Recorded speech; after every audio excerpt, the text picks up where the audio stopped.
हां, आपल्याला पाहायचं आहे उदाहरण नंबर 15. द फॉलोइंग, हां शुरू करेंगे, शुरू कर.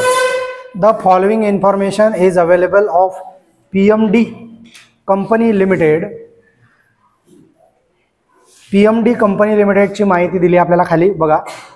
इक्विटी शेअर्स आहे ऑफ ₹10 ईच, ₹4 लाख, म्हणजे 4 लाख रुपयाचे 10 रुपये प्रतिभाग मूल्याचे इक्विटी शेअर्स आहेत म्हणजे. पण नंबर ऑफ शेअर्स दिलेले नाही. 4 लाख रुपये आहे, रुपये 4 लाख आहे, 10 रुपयाचा एक भाग, 4 लाखाला जर 10 ने भागलं तर किती शेअर्स होतील? 40,000 शेअर्स. पुढे जाऊया. Current assets as per balance sheet. Balance शीटनुसार करंट असेट्स किती आहे? 2 lakh. Market value of fix assets ₹3,50,000. Fix असेटची मार्केट व्हॅल्यू आहे म्हणते 3,50,000. Goodwill as per valuation 50,000. 5% debentures 1 lakh. Current liabilities 1,30,000. खाली बघा. Calculate the value of company share by the net asset value method. कोणत्या मेथडने काढायचं आहे? Net asset value method. तुम्ही पण करू शकता, सोपं उदाहरण आहे. आता तुम्ही म्हणा याच्यात तर बॅलन्स शीट नाही आहे, म्हणून काय असं? हां, कोण नाही म्हणून? कारण उदाहरणात असेट लायबिलिटी दिलेल्या आहे. उदाहरण नंबर 15 सोल्युशन. 15 number solution. ठीक आहे. काय करायचं आपल्याला? नेट असेट मेथडनं काय काढायचं आहे? व्हॅल्यू ऑफ शेअर काढायची आहे ना. म्हणजे शेअरची व्हॅल्यू काढायची आहे कोणत्या मेथडनं? Net asset. तर स्टेप नंबर 1 काय? Calculation of net asset. Net असेटचा फॉर्म्युला आहे आपला सन्ड्री असेट्स. तर असेट्स आहे उदाहरणात, सन्ड्री असेट्स आहेत ना उदाहरणात. इकडे अमाऊंट रुपीज घेऊन घे तुम्ही. मग आता सन्ड्री असेट्स, तर असेट्स कोणत्या आहे उदाहरणात बघा. असेट्स उदाहरणात आहे करंट असेट्स आहे, दिसतंय का? पहिले तर इक्विटी शेअर्स आहे ना, ते नाही पाहिजे. नंतर काय आहे? करंट असेट्स आहे, ते घेऊन घेऊ आपण. करंट असेट्स किती आहे? करंट असेट्स 2 लाख आहे. त्याच्यानंतर market value of fix asset. तर फिक्स्ड असेट पण आहेत. फिक्स असेट्स आहे 3,50,000. त्याच्यानंतर गुडविल पण येते याच्यामध्ये. शेअरची व्हॅल्यू काढताना गुडविल पण येते. कशामध्ये? सन्ड्री असेट्स मध्ये. किती आहे गुडविल? 50,000. ठीक आहे. त्याच्यानंतर डिबेंचर लायबिलिटी आहे, करंट लायबिलिटी आहे. टोटल करू याची 4 lakh, 2 lakh, 6 lakh minus external liabilities. External liabilities पहा. 5% डिबेंचर्स आहे, 5% डिबेंचर्स किती आहे ते? 1 लाख. आणि करंट लायबिलिटीज आहे, करंट लायबिलिटीज किती आहेत? 1,30,000. 2,30,000 मायनस करायचं का? किती म्हटलं? 3,70,000. याला नाव द्यायचं is equal to net asset. झाली नेट असेट. आता आपल्याला काढायचं काय आहे? Value of share. Step number 2 calculation of value of a share. Value of a share is equal to net asset upon number of shares number of shares. तर इथं एकाच प्रकारचे शेअर्स आहे. शेअर्स किती प्रकारचे आहे इथं? एकाच. दोन प्रकारचे जे शेअर्स असते तर हे नेट असेट दोघाची असती. मग त्याच्यातून प्रिफरन्स शेअर कॅपिटल मायनस केलं असतं, मग आलीच ती नेट असेट कोणाची? दुसऱ्याची. ठीक आहे ना. मग त्याचे जर व्हॅल्यू काढायला सांगितली असते पण एकाच प्रकारचे शेअर्स आहे इथं, त्याच्यामुळं 3,70,000 नेट असेट आहे आपली, भागेला नंबर ऑफ शेअर्स. मगाशी सांगितलं मी वाचताना तुम्हाला, इक्विटी शेअर्स किती आहे? 10 रुपयेचा एक आहे पण रुपये 4 लाख आहे. नंबर ऑफ शेअर्स दिलेले नाही आहे. इक्विटी शेअर जे आहे ते 10 रुपयाचा एक आहे, ₹10 ईच आहे, पण रुपये 4 लाख आहे. 4 लाख शेअर झाले का मग ते? नाही. एक शेअर 10 रुपयाचा आणि टोटल किती रुपयाचे? 4 लाखाचे. तर 4 लाख भागेला 10 म्हणजे नंबर ऑफ शेअर्स किती झाले? 40,000. पटतंय ना तुम्हाला? त्याच्यासमोर रुपीज लिहिले ना, पहा ना 4 लाखच्या समोर, म्हणजे 4 लाख रुपयाचं इक्विटी शेअर कॅपिटल आहे आणि त्याची एका शेअरची किंमत किती आहे? 10. मग 4 लाख लिहिलं जर 10 भागला आपण तर नंबर ऑफ शेअर्स तुकडे किती होईल? शेअर्स किती होईल? 40,000. मग 40,000 न भागायचं. 3,09 रुपये. हे काय झाली? Value of a share. Value of a share बरोबर 9.25 रुपीज. म्हणजे एका शेअरची व्हॅल्यू किती झाली? 9 रुपये 25 पैसे. आधी 10 रुपये होती, आता किती झाली? 9 रुपये 25 पैसे. समजलं का तुम्हाला? अशा प्रकारचं हे उदाहरण आहे. याच्यामध्ये काही अडचण असेल तर सांगा. सेम उदाहरण नंबर नेक्स्ट आहे 16 नंबरचं. ठीक आहे, बोला तुम्हाला काही अडचण आहे? त्याच्यात नंबर चेंज झाले तर 1 2 3 4च पाहिजे, तिथं 7 8 दिसते ना.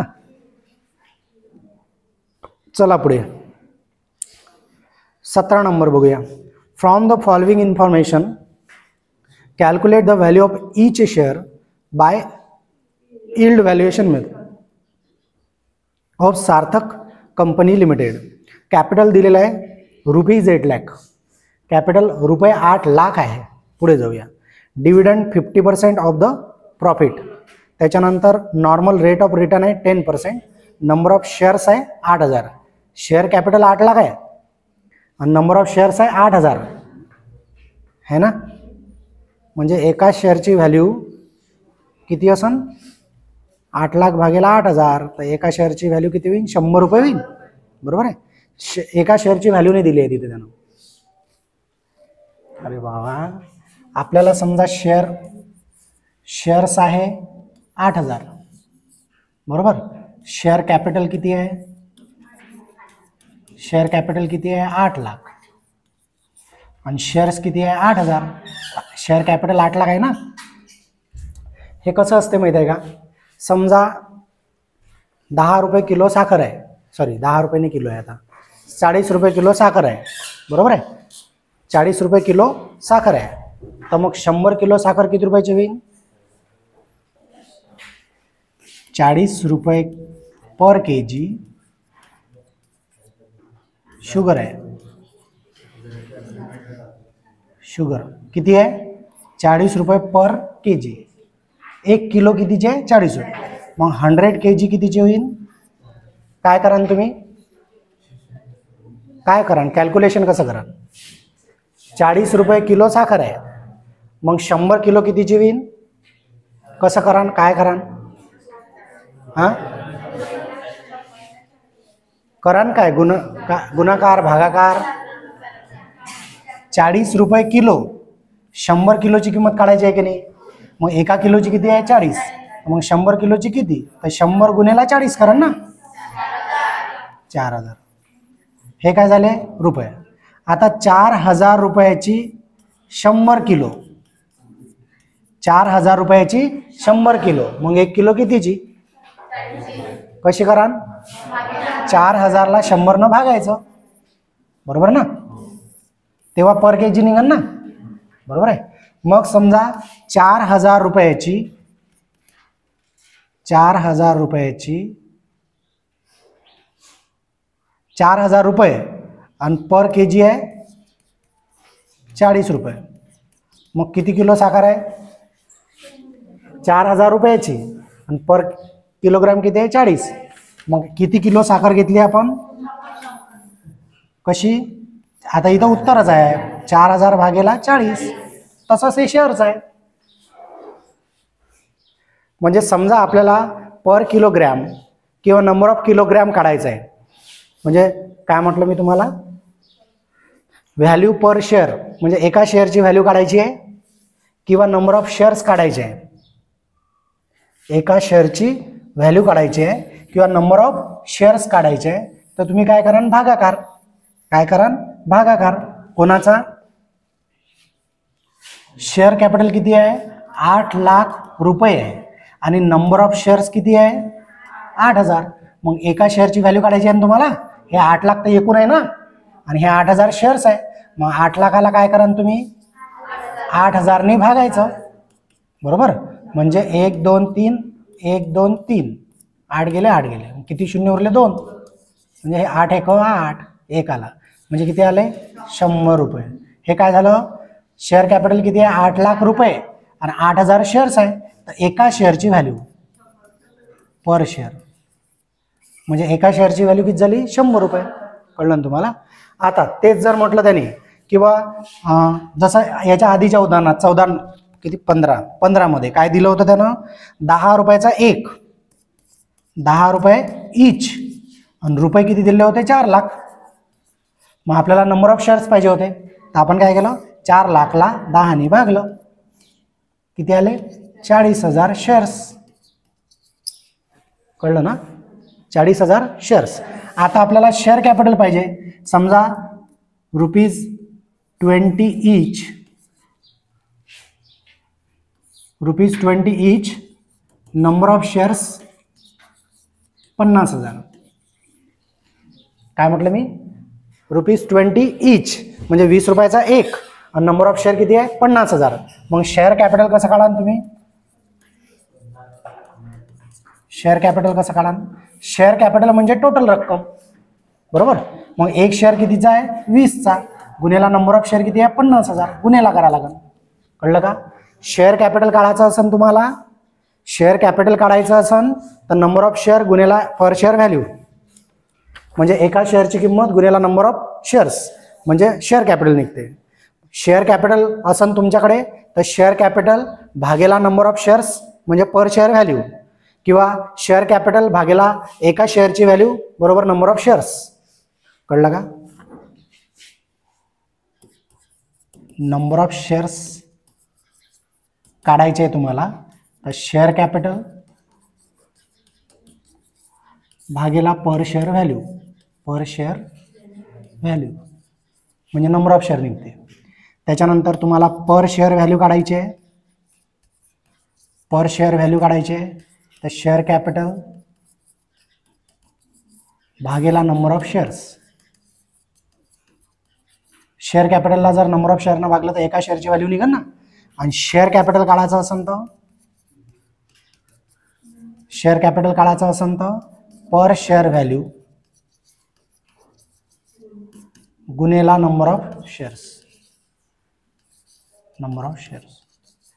एकच फॉर्म्युला येतो, इकडे तिकडे फिरला. कळलं का कसं, नंबर ऑफ शेअर बरोबर शेअर कॅपिटल भागेला पर शेअर व्हॅल्यू. मग पर शेअर व्हॅल्यू इकडे घेतलं, पर शेअर व्हॅल्यू इकडे घेतलं, तर शेअर कॅपिटल जसं तसं आहे, भागेला नंबर ऑफ शेअर आहे म्हणजे हे इकडे भागेला गेलं. समजलं. त्याच्यानंतर शेअर कॅपिटल इकडे आणलं, शेअर कॅपिटल बरोबर नंबर ऑफ शेअर्स आहे गुणेला पर शेअर व्हॅल्यू, किंवा number of per share value गुणेला, हे भागेला आहे ना, इकडे इकडे भागेला आहे ना, तिकडे आणलं तर काय होईल, गुणेला. म्हणजे याच्यासोबत आणलं तर गुणेला होते, ते पर शेअर व्हॅल्यू गुणेला नंबर ऑफ शेअर्स बरोबर शेअर कॅपिटल.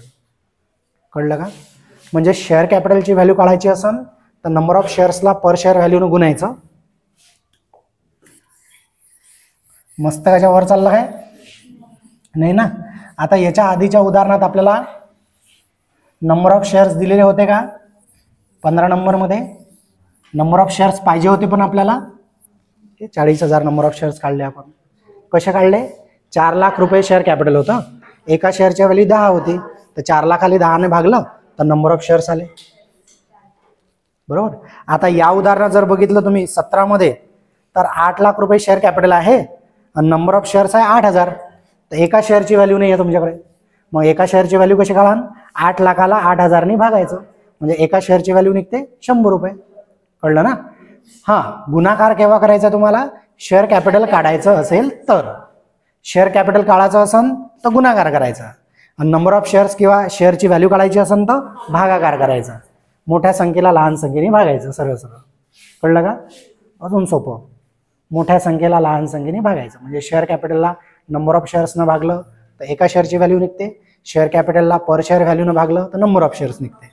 समजलं ना? आणि नंबर ऑफ शेअर्सला पर शेअर व्हॅल्यूनं गुणलं तर शेअर कॅपिटल निघते. बरोबर ना कमलेश? कन्फ्यूज झाला काय? हां, तर यील्ड व्हॅल्यू मेथड आहे. हां, यील्ड व्हॅल्यू मेथडमध्ये पर शेअर व्हॅल्यू पाहिजे आपल्याला. तर उदाहरण नंबर 17 सोडूया. कोणती मेथड वापरा म्हणते ते? Yield value method. 17 number solution. आता यील्ड व्हॅल्यू मेथडमध्ये किती स्टेप असते? 3. स्टेप नंबर 1, काय काढावं लागते आपल्याला? Calculation of average profit. Calculation of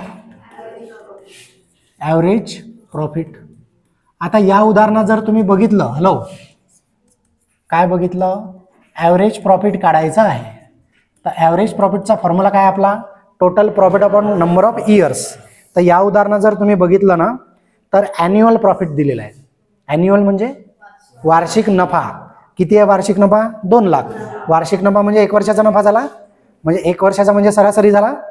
1 वर्षाचा नफ्याला 1 न भागलं तर तेवढंच येईल ना ते. मग त्याच्यावर काही ॲडजस्टमेंट वगैरे आहे का? रिझर्वला ट्रान्सफर करा वगैरे काही आहे का? नाही. म्हणजे हेच तुमचं ॲव्हरेज प्रॉफिट झालं. म्हणजे टोटल प्रॉफिट भागेला नंबर ऑफ इयर्स लिहायची गरज आहे का? आवश्यकताच नाही. का? कारण इथं नंबर ऑफ इयर म्हणजे 2-4 वर्षाचा प्रॉफिट दिला आहे का? नाही, एकाच वर्षाचा आहे. म्हणजे ॲव्हरेज प्रॉफिट झाला 2 लाख. सरळ सरळ किती? 2 लाख रुपये. ओके. त्याच्यावर काही ॲडजस्टमेंट वगैरे आहे का? की डिव्हिडंडला ट्रान्सफर करा, किंवा बिफोर टॅक्स आहे तर टॅक्स मायनस करा, किंवा रिझर्वला ट्रान्सफर करा, असं काही दिलं आहे का? काहीच नाही आहे. म्हणजे काही प्रॉब्लेमच नाही आहे. म्हणजे ॲव्हरेज प्रॉफिट झाला 2 लाख. स्टेप नंबर 2, काय काढतो आपण? Calculation of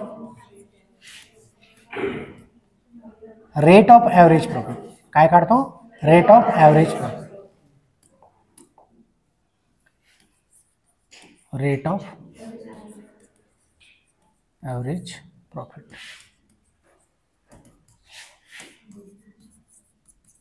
rate of average profit बरोबर ॲव्हरेज प्रॉफिट कोणासोबत काढायचा याचा रेट? भागेला शेअर कॅपिटल. कोणतं share capital? Paid up share capital. गुणेला 100. 100 काऊन? कारण रेट काढायचा आहे म्हणून. ॲव्हरेज प्रॉफिट किती आलं? 2 लाख. भागेला शेअर कॅपिटल उदाहरणात आहे. शेअर कॅपिटल म्हणजे कॅपिटल. शेअर कॅपिटल म्हणजे हे नंबर ऑफ शेअर्स गुणेला पर शेअर व्हॅल्यू. 8 लाख रुपये दिले आहे, पण गुणेला काय करायचे? 100. म्हणजे किती येते? 25% येते. काढून पहा. Rate of average profit. Rate of average profit बरोबर 25%. Step 3, calculation of yield value of a share. कोणती व्हॅल्यू काढायची आहे? Yield value of a share. पैसे इथे काय लागण लॉटरी एखादी? Yield value of a share बरोबर. आता yield value of a share, yield व्हॅल्यूचा फॉर्म्युला काय आपला? Rate of average profit. Rate of average profit भागेला NRR गुणेला old value of a share. Of a share. मग पहा, रेट ऑफ ॲव्हरेज प्रॉफिट आला 25 भागेला NRR असेल बघा. NRR आहे 10 गुणेला old value of a share म्हणजे शेअरची जुनी किंमत. मग शेअरची जुनी किंमत दिली नाही आहे उदाहरणात, पण शेअर कॅपिटल आहे. किती आहे? 8 लाख. नंबर ऑफ शेअर्स पण आहे. मग 8 लाख भागेला 8000. 8 लाख भागेला 8,000 म्हणजे एका शेअरची व्हॅल्यू किती झाली 100. शेअरची व्हॅल्यू नाही दिली आहे ना उदाहरणार्थ, पहा ना तुम्ही. कॅपिटल आहे 8 लाख म्हणजे शेअर झाली का ते व्हॅल्यू नाही. 8 लाख रुपये टोटल झाले. मग नंबर ऑफ शेअर किती आहे 8,000. 8 लाख आले 8,000 न भागायचं म्हणजे नंबर पर शेअर व्हॅल्यू किती येते 100. मग किती येते 250 रुपये. मग काय लिहू आपण, yield value of a share, shares नाही किती 250 म्हणजे एका शेअरची यील्ड व्हॅल्यू. किती शेअरची, एका शेअरची यील्ड व्हॅल्यू आहे 250 रुपये. सांगा एनी डाऊट, अडचण आहे का काही, नाही आहे, समजलं. सोपं उदाहरण आहे. फक्त याच्यात एका शेअरची व्हॅल्यू दिली नाही आहे, बाकी सगळं तर उदाहरण दिलंय ना, कळलं का. सेम उदाहरण नंबर 18 आहे. हां आणि 19 पहिले सांगितलं होतं.